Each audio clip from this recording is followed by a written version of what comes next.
Hello, this is part 3 of the causal graphs tutorial on identifying confounds. This is a bit of a practical thing, so feel free to pause the video in several occasions. Think about your answer before continuing. So there are many bits of advice on how you should pick variables to control for in a statistical model. But Pearl suggests that they all have some weaknesses. So for example, there are some causal approaches. Cartwright suggests that you should control for anything that is causally relevant. That seems a bit vague and actually doesn't always identify the right things. There are some declarative approaches. So you should control for any variable that is correlated with both x and y. That's sometimes a good idea, but if you actually use the causal graph approach, sometimes that doesn't identify the right things. And then there's a sort of procedural way. So there's this idea of non-collapsibility. So you try controlling for some candidate variable, and if it makes a difference to your model, then it is a confounder and you should include it. Again, now we know about colliders, that's always not always a good idea. So just to remind you, colliders are down here and they behave differently from other causal structures. In other causal structures, correlation can flow both ways between x and y. And we can block that correlation by controlling for z in the middle. But colliders are the other way around. This collider structure blocks correlations from flowing between x and y. But if we control for z in the middle, then we create a sort of artificial correlation between x and y. This is a problem. Let's have some practice actually doing this with some causal graphs. So here's a causal graph. We can observe the probability of event y happening if event x happens. And we want to find the probability of event y happening if we were to intervene on x, if we were trying to do a kind of experiment. Pearl suggests that a confound is anything that leads to a difference between these probabilities. So that's a sort of a way of thinking about what a confound is based on causal graph theory. In other words, we want to block every non-causal path between the two variables we're interested in without blocking any causal paths. And there's a sort of procedure to do this. So to block all backdoor paths, that's what we're trying to do, we need to control for all variables on a path from x to y that starts with an arrow pointing into x and where the variable is not a descendant of x. So that entails 3 steps. First of all, finding arrows that point into x. Finding paths, non-causal paths from x to y that start with that arrow. And then checking whether a variable on that path that we might want to control for is not a descendant of x. So a descendant means is causally affected by. So in this case, y is a descendant of x. And if y was affected by, if y caused an effect in something else, that thing would also be a descendant. Not a direct descendant, but an eventual descendant. Okay, so here's a concrete example. Here we're interested in the relationship between x and y. We think that there are other causal effects in our system. Here's an arrow pointing into x. Here's a non-causal path. So we know we need to block this path. Z1 and Z2. Also Z1, the arrow going into x, Z1 is not a descendant of x. So it could be a descendant, for example, if y causally influenced z1, and then there'd be this sort of loop. Then we have deeper problems. But in this case, we want to block this path, so we have to control for either z1 or z2. So now over to you. Here's another causal structure. We want to test the effect of x on y. We have these two other variables, a and b. Should we control for a, or should we control for b? Pause the video now and have a think. Alright, in this case, there's no need to control for either a or b. To start with, there's no part of this and there's no arrow leading into x, and there's no non-causal path.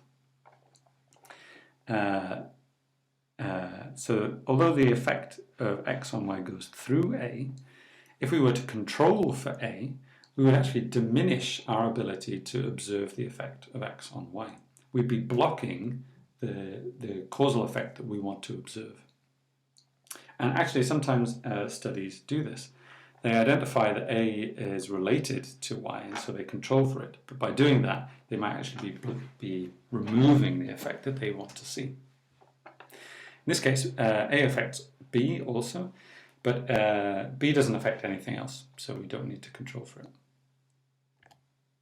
Here's a second example. What do you think is the answer in this case? Pause the video now and have a think. So again, there's no need to control for anything. Here we have an arrow going into x, but there's no non-causal path between x and y. There's no way of getting from x to y following arrows going in either direction, except for the actual path that we're interested in. All right. Here's a different case. We're interested in the effect of x on y. I've helped you out a little bit here. What do we need to control for?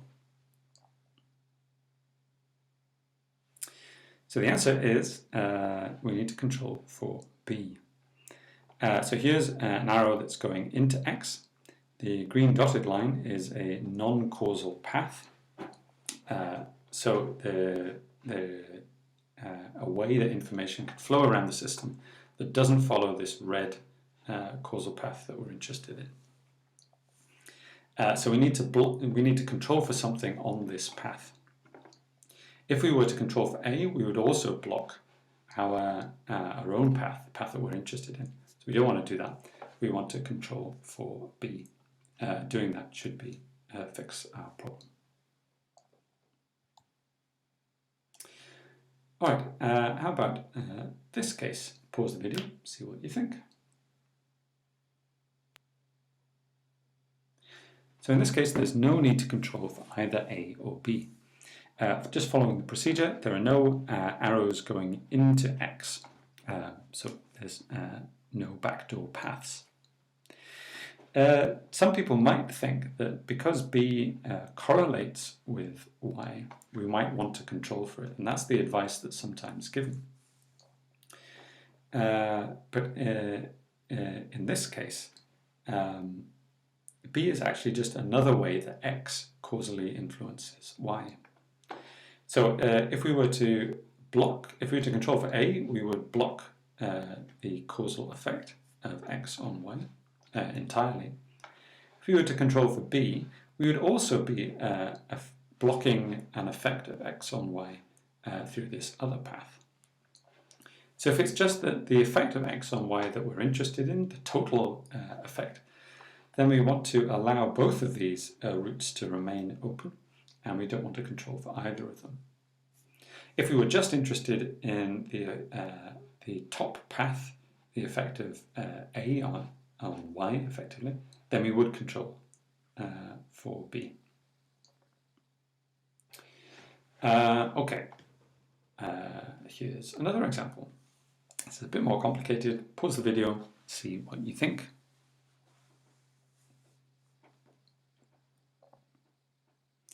So the answer here is we need to control for B. Here's an arrow that's going into X. There's a non-causal, there are two non-causal paths actually between X and Y. So one that goes through B and one that goes through A and then through B.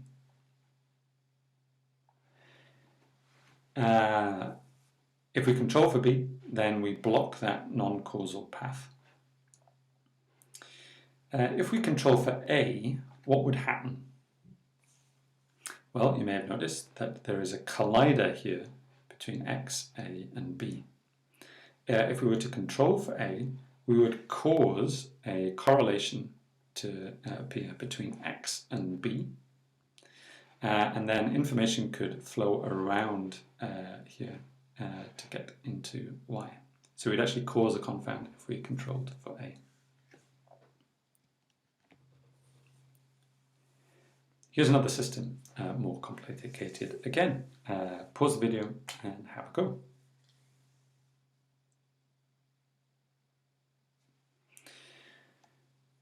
So you may have, there's an arrow into X here, and there's a path that you can get to following the lines, not the directions, from X into Y that's not following the path that we're interested in. However, there's another collider here. So A, B, and D are a collider. And so this correlational path is already blocked by the collider. So in theory, we don't need to control for anything. If we did control, for example, for B, then we would open up a correlation between A and D, and causality, the correlation could continue flowing around. In principle, if we didn't control for B and only controlled for A, there shouldn't be any difference in our model. Or if we only controlled for D, there also shouldn't be any difference in the results of our model. Because this path is already blocked, adding in the extra controls shouldn't have any major effect. Here's the next example, and it's a bit more concrete. So let's say that you're interested in test scores at a school, and you think the distance from the school that you live might affect your attendance, and your attendance has a causal effect on your score. And we're interested in the second year attendance effect on the second year score. You might think that there's some sort of underlying measure of ability that affects each of your scores at each year.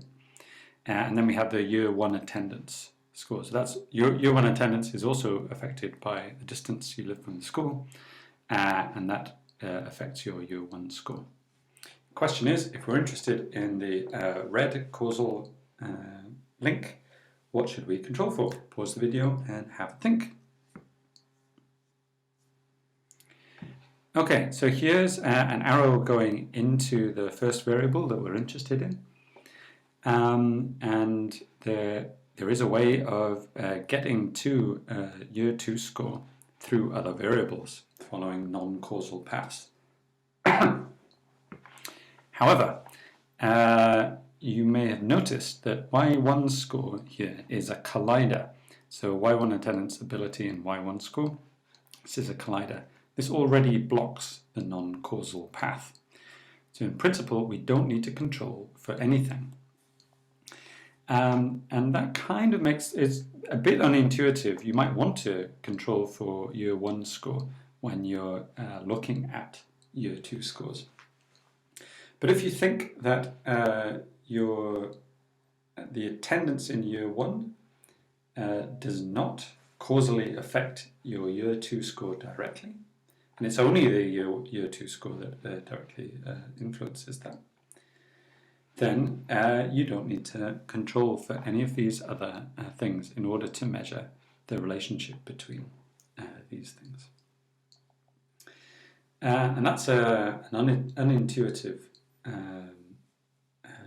conclusion to draw. Here's essentially the same structure with one more complication. Pause the video, see if you can determine which of the three Z variables you should control for. So first of all, here's there are two arrows pointing into X at this point. And there are ways of getting from X to Y following the lines that don't follow this causal path that we're interested in. You may have also noticed that Z2 has a collider, so Z1, Z2, Z3 is a collider. If we were to control for Z2, then we would open up this path. So this arrow into X, if we look at this path will already be blocked by Z2. Don't need to do anything. But now there's this alternative path from X to Z2 to Z3 to Y. There are no colliders along this path, and it is a non-causal path that connects X to Y. So we need to control for something along this route. We can't control for Z2. Z1 isn't on this path, so it's not useful. So we have to control for Z3. So controlling for Z3 blocks all backdoor paths. Another way of thinking about this, control for Z3, that removes any arrows that connects Y to any of the non-causal paths. So the point here is that as you get more and more complicated causal graphs, you start to get options about what you can control for. And some of those options will do the thing you want, some will introduce confounds. Daggerty is an online tool that helps you solve these problems. So you can draw your causal graph in Daggerty, and then it will tell you a number of things. So in this case, they're interested in the effect of warm-up exercises on injuries. And they think this is the system, the way the world works. So they can measure some things like team motivations, or whether you're doing something before the game. You can measure some tissue weaknesses and stuff, but there may be also some things that you can't measure, like the influence of your coach, your general fitness level, or your genetics. We're interested in the effect of warm-up exercises on injury. So our question is, what should we control for? What do we need to control for? Daggerty runs some algorithms and actually gives us many options. So here are the minimal adjustment sets for estimating the effect that we're interested in. So it gives a set of variables that we could control for. So for example, we could control for pre-game proprioception and team motivation. So controlling for this one and team motivation here, that would block both the arrows into X and stop all the non-causal paths. And that's a safe thing to do. But let's say that we can't measure one of those. Well, there are actually different options that we have for controlling for things. So also on the other side, controlling for neuromuscular fatigue and tissue weakness. So these two things, controlling for these two things would also prevent any non-causal paths from warm-up exercises to injury. So that's a really interesting thing. You could sort of draw out your idea of how the world works before you run experiments. And then the causal graph theory will tell you what you need to, what you actually need to measure in order to control for stuff, and what you don't need to measure because you can block those paths. It also gives you a list of testable implications. So, for example, if this is true, then you should find that warm-up exercises are independent of injury, they're not related, if you control for these three things. So you can go to your model, actually test these things, and see whether that's the case. If it is the case, it means that your model is at least compatible with the data. Daggerty is a really cool tool. My causal database, Shield, if you draw causal graphs in that, you can export those causal graphs into Daggett. I'm going to talk about causal graphs a bit more later. The next tutorial is going to be on causal axioms, so how we can use some of this causal graph theory to find out more from our data than we might have suspected that we could. Thanks.